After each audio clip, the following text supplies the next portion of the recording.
GOAT stands for, just to make sure everyone knows. Greatest of all time. Okay. And I'm not talking about Tom Brady. I hate Tom Brady, by the way, with a passion. Huge Peyton Manning fan. So I'm going to tell you guys about who I think is the GOAT, and no, I'm not talking about myself. That's sad you guys thought that. I'm disappointed.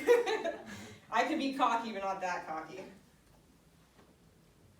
Okay, so bringing it back a little bit. You guys have all heard about the Holocaust. I wanted to specifically talk about Camp Bergen-Belsen, which was located in Germany. And all these photos are taken from this book, Jewish Displaced Persons in Camp Bergen-Belsen. Does anyone have an idea why this topic might mean a lot to me? I don't think I've talked about it yet. You're Huh? Jewish? Your family's Jewish? I am Jewish, and my family is. So, one of these pictures specifically means the world to me. And I'm going to talk about that person. So the person in the red box is actually my grandfather, Edward Silverbush. And my relatives actually went through this book and found this picture of him, which is absolutely crazy. It's a little hard for me to look at sometimes, just because you guys obviously know the Holocaust was a very bad time for the Jews. And I'm very lucky that I'm even here today, because my family made it over. So that's good old Eddie Silverbush there. So already starting off as a badass, right? Made it through the freaking Holocaust. Oh, it gets better, folks. Gets even better. So that is the original Lieutenant Silverbush on the left, who decided once he came over to America to go to college at Syracuse University, which is why I'm a huge Orange fan. Go Orange. Shortly after, he decided to go through OTS, which you guys are familiar with, and commissioned. And he found out he was going to be an aviator and fly for the Air Force. So that's him as a first lieutenant. Actually, I couldn't find a picture of him as a brand new butter bar, but like a boss. A little bit about my grandfather. So yes, that's him, bottom right-hand corner. He liked to run and stayed in phenomenal shape. He flew F-111s and F-101 Voodoos for the Air Force. He was actually the first one to survive an F-111 crash and ejected safely on the ground because a vulture happened to fly through his windshield. Amongst other things, Edward Silverbush played chess for the Air Force. He was also a diver and an avid and published poet.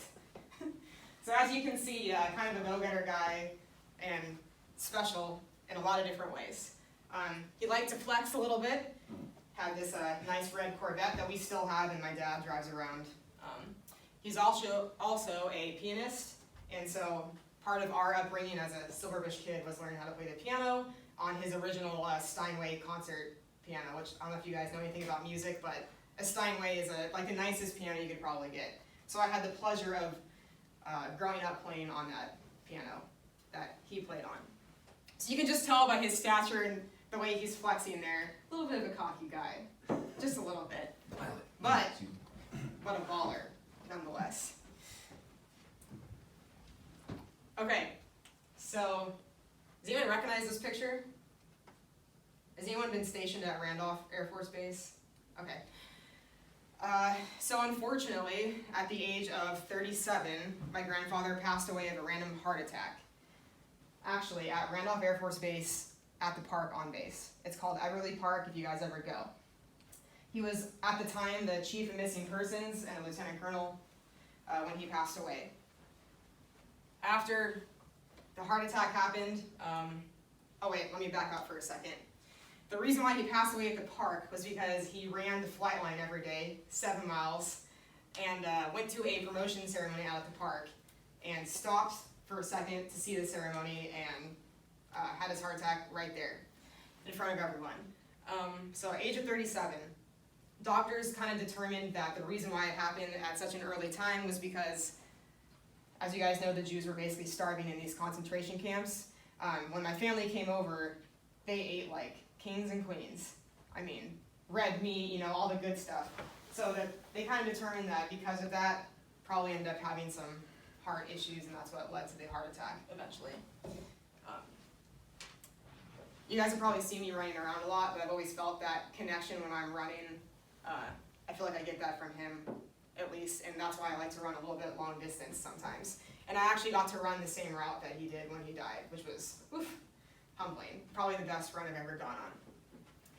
So that being said, I have never actually met my grandfather before, but I've always felt this connection to him as I progressed through my life. Oops.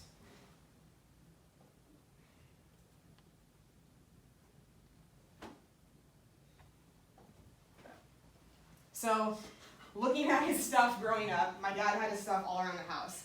His medals, his helmet that still had his last name on it, and I never really knew what any of it was, okay? Like, no idea what any medal meant or ribbon. I was like, okay, it looks cool, but I don't get it.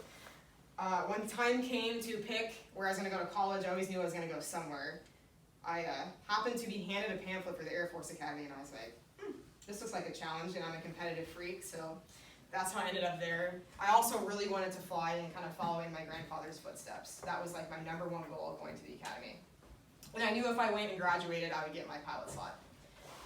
So, unfortunately, due to some physical problems, aka I'm blind as a bat in my right eye, if you guys have ever seen my glasses, 6 months before grad, I found out that I couldn't actually fly. It was probably one of the most depressing times in my life. One, because I felt like I was born to do that, and two, I felt like I was kind of letting everyone down, including my grandfather who flew in jets for the Air Force. So that's kind of how I ended up in space. So it was not planned. I didn't sit there and go, oh man, I want to be a space officer. But as the cards have fallen and as I've progressed, I'm kind of realizing that I am where I'm supposed to be right now. Anyway, that's me at graduation day. I put this picture up here because I can remember that moment specifically as I was hugging my dad. He said, I know your grandpa's watching you and I know he's proud. And shortly after I graduated, my sister also graduated from the academy. You guys know how the civilian girlfriends always put on their guy's hat. And, well, I decided to do that for my sister at her graduation parade. So I'm really proud of her as well for also going to the Air Force Academy and wanting to serve.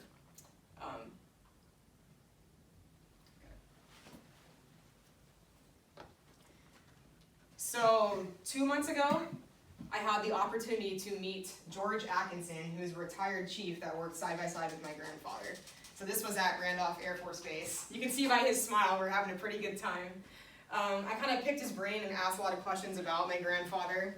And he said that Grandpa Eddie was extremely strict and did not goof around at all. So he's telling me these stories and I'm like, oh my God, like I'm not the same. I feel like he'd be so disappointed to see me as a captain in the Air Force, but we talked it out, and it was just cool to see my grandfather through someone's eyes that really respected him. So he's a retired chief. George is about 86 or 87 years old, and we sat at the club, the O Club, and just drank together for a couple of hours. Super emotional experience. I do want to add in that my grandma is still around, and she has never gotten remarried, and it's been 40 years or so since my grandpa passed away.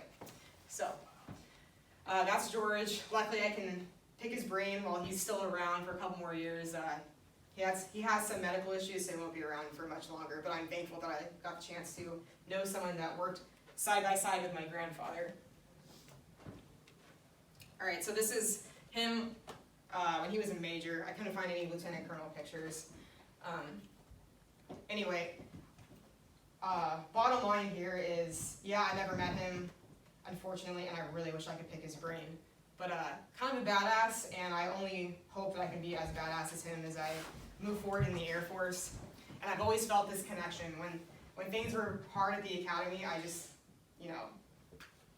I remembered all the stuff my family went through, and I realized it's not really that bad, And tough times don't last forever. So I hope as I move forward, I can represent him in our last name with grace. And I've been trying really hard to do that. Even though I'm not a pilot like I always wanted to be, I still feel like I'm where I'm meant to be now. And I feel more at peace with it than I ever have recently. So I did mention that my grandfather is a published poet, so I really wanted to read his poem out loud to you guys. As I said, he worked as the chief of missing persons, so he wrote a POW poem that got published in a anthology. And one more little quick story for you. While I was at the academy, I found out that the editor of the anthology that my grandfather was published in, actually worked at the academy and was an English teacher. So I tried to find this guy. Keep in mind, he's like 90 years old. I had the worst time finding him. One day I'm sitting down drinking some coffee, and I look up, and across a couple tables I see this really old guy sitting there. I'm like, I wonder if this is the dude. So I'm like, well, this is really awkward, so I just wait. And then he gets up, hobbles off, goes to the bathroom. I'm okay, this is my chance. So I walk over, I kind of glance at his papers, trying to look for the last name, and it's him. So I kind of like go, and I sit back down, and I'm like, okay. Starting to freak out a little bit. You know, this is the guy that chose my grandfather's poem for this anthology. And so I wait, he sits back down, and I get up, and I'm like slowly walking over, practicing in my head what I'm gonna say. And as I'm walking up, he sees my blues A jacket with the last name, and he just like looks at me like, holy shit. And his eyes kind of start welling up a little bit with tears. And before I can say anything, he's like, are you? And I go, hi, Dr. Kylie, it's nice to meet you. I'm Ed's granddaughter. And it was a pretty emotional experience. He talked about why he chose my grandfather's poem and that he was kind of an asshole on the phone about it. When he called my grandpa to tell him he was selected to be the first one featured, apparently my grandpa said something along the lines of, yeah, you're not going to change anything, not even a comma or a period. Like, so anyway, it was really cool to meet the guy that chose his poem, and I actually knew him through his poetry as well. So anyway, I've had all these crazy random connections to my grandfather throughout my life, and it keeps going, and it's been absolutely amazing. So the last line of his poem I actually have in my academy ring. The characters like fit perfectly. It was like 17 was the max, and the last line of his poem, boom, perfectly in my academy ring.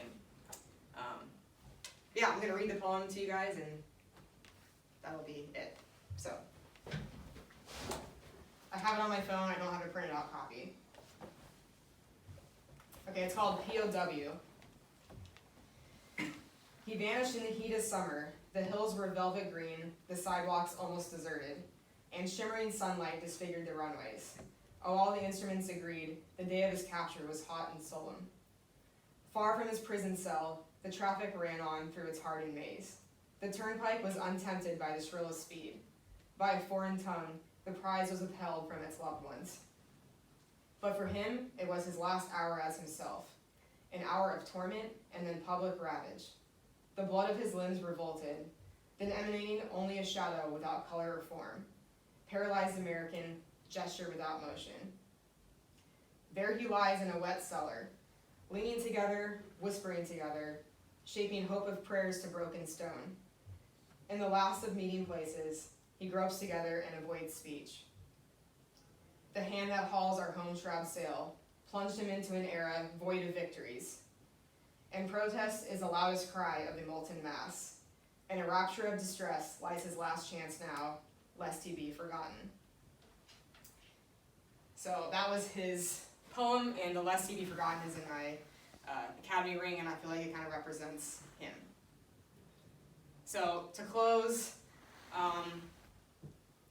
I seriously just hope to God that I can be as awesome as my grandfather was and represent his name in the Air Force, because he's obviously a badass. And we'll go back. There we go. I've never really actually talked about him at all in this sense, so I appreciate you guys listening to me, and I'm really proud of where my family comes from, and I'm just thankful that I'm even standing here today based on my family's history.